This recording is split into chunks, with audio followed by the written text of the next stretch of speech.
Alright, what up, B?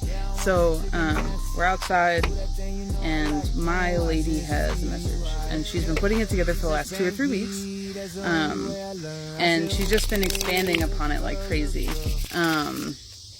and so basically, it talks a lot about energy, but in a way that maybe I haven't really heard it talked about, from really anybody else at the moment.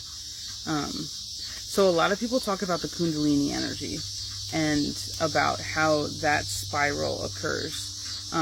But what a lot of people don't realize is what she says is that it's more than that. So as women, men too, but we'll start with women. As women, we hold a lot of sacred energy in our lower dantian, which would be like our solar, our sacral, and our root chakra is what I, in my space, consider the lower dantian.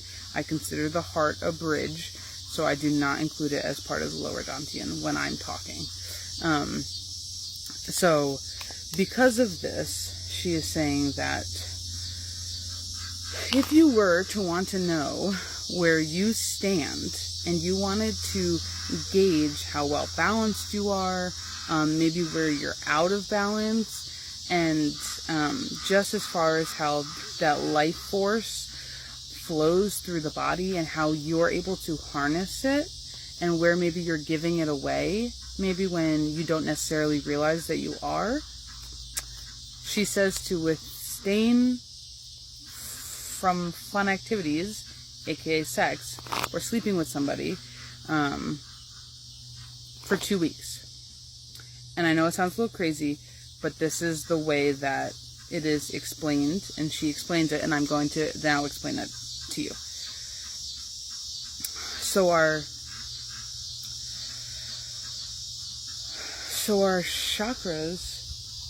chakras are a filter, and they filter out the subtle energy all around us. And us as women, we have the ability to hold energy within our womb because we multiply. In order to lay down with somebody, we intertwine sacred energies. And the same thing happens with men when they lay down with somebody, is they intertwine sacred energies. But because your chakras are a filter of the energy within your body, when you lay down with somebody, you are filtering their divine energy through your chakras and vice versa. So you're giving and you're taking at the same time. And what you don't realize is that when you overload a chakra, and this might sound kind of silly, but if you think of it as a filter, when you overload a chakra, you are overloading a filter center. So when you're overloading a filter center, that filter gets bogged down, it moves slower, and does not perform at its greatest capacity.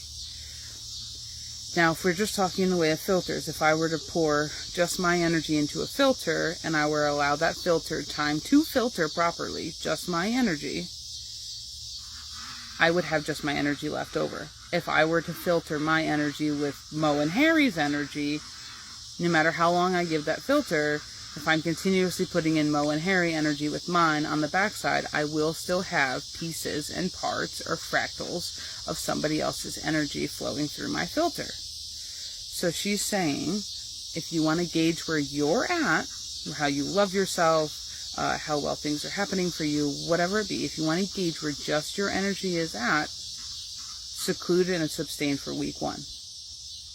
And week 1 just allows your body to filter out the energies that do not belong to you.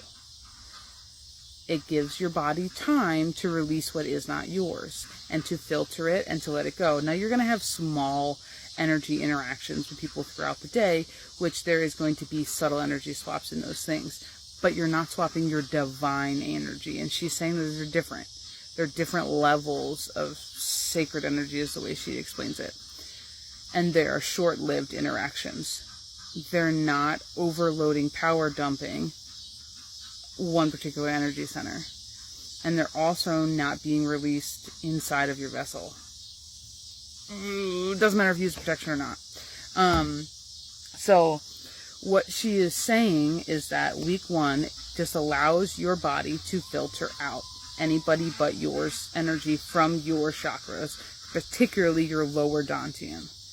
Now, week 2 is where you then get to gauge how you're doing. It's you to sit back and to take an awareness standpoint. Because at this point, now people who are more into activating and working and meditating and clearing their chakras, that may occur sooner. It may not take a full week, that week 1, but it's still a good gauge for the average person to have 90% of everything that's not theirs out of their system. Now, week 2 is where you gauge yourself. How much do I love myself? Am I feeling more confident? Am I feeling like I have more energy? Am I feeling like I can harness that sacred power in a different way and make it work for me? Am I feeling happy? Or am I feeling lackluster? Am I feeling like I'm missing something? Am I looking for something to crutch or to disassociate with? Or is there some sort of pattern behavior? Am I finding myself frustrated? Those are all things you can take a note on, and you know where to go. You can then expand upon it from there, however you wish to do that shadow work, that healing, that whatever.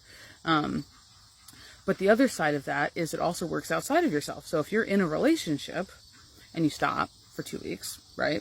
That second week, gauge how you and your partner communicate. Have you been using physical communication instead of verbal communication? Have you been having these moments of apologizing through that physical activity, or making up through that physical activity? Or have you been doing it as a way of showing love and appreciation and giving your energy in that sort of a way? Have you been having more fights? Or has it bridged into more communication for you?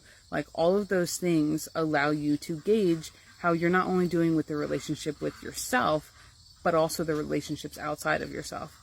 So she says, quite frankly, if you want to know how you're doing, if you want to know how your love is for yourself and those around you, that's a really good way to do it. And it may sound kind of funky, but if you think about everything that you funnel in throughout the day, a lot of people don't know how to properly communicate with their voice, communicate, with their feelings and everything else. And some people will also use that as a crutch or an avoidance tactic, to not have to deal with certain things. So because of that, 2 weeks. If you want to put it to the test, 2 weeks, and you'll know exactly where you stand in relationship with yourself, how you view yourself, and things like that, and where you need to work on. But then also, maybe the relationship you're in, maybe you get a new perspective, and it's not a make or break it. Like, it's not like, oh, now that I know this. I mean, it might be for some, but it's one of those things. You level up when you harness all of your energy. So when you're not giving it freely, you do tend to raise in vibration if you're utilizing it correctly. Oh my God, my cat just died. If you're utilizing it correctly. And if your level up bothers those around you in your circle, you need to ask yourself, are just those the people who are supposed to be in your circle? Or if you feel bogged down by somebody's energy, are those that my right ear's ringing, are those the people you need in your circle? Because everything's an energy swap. So if you can go 2 weeks with just your energy and you feel amazing, what's really holding you back? What's really bogging you down? And that's where the hunt comes from. Maybe you need to work on filtering others' energies out. Maybe you need to work on releasal and callback. Maybe you need to understand what happens. Maybe you need to heighten your communication. But this was kind of perfect that she's been bringing this up for the last 2 or 3 weeks, is because right now Venus, I think it's Venus, I'm not that great with that, but I think it's Venus, just went retrograde. And it's all about self-love. And it's all about love within relationships, with yourself and with others. And it's all about communication. So this is perfect. So if you want to test in something, and you want to just gauge where you're at wholeheartedly, all you need is 2 weeks. And for some of you who are on this journey and you work with these things a lot, you work with your chakras, you work with meditation, you work with your awareness, you have a heightened awareness, it may only take you 1 week. But 2 is a good place to start. If you can't make it 2 weeks, I don't know, we might have a problem. Alright. 5B. Just remember, your chakras are a filter. Your energy is filtered 24/7. Be mindful of what you put in your filter.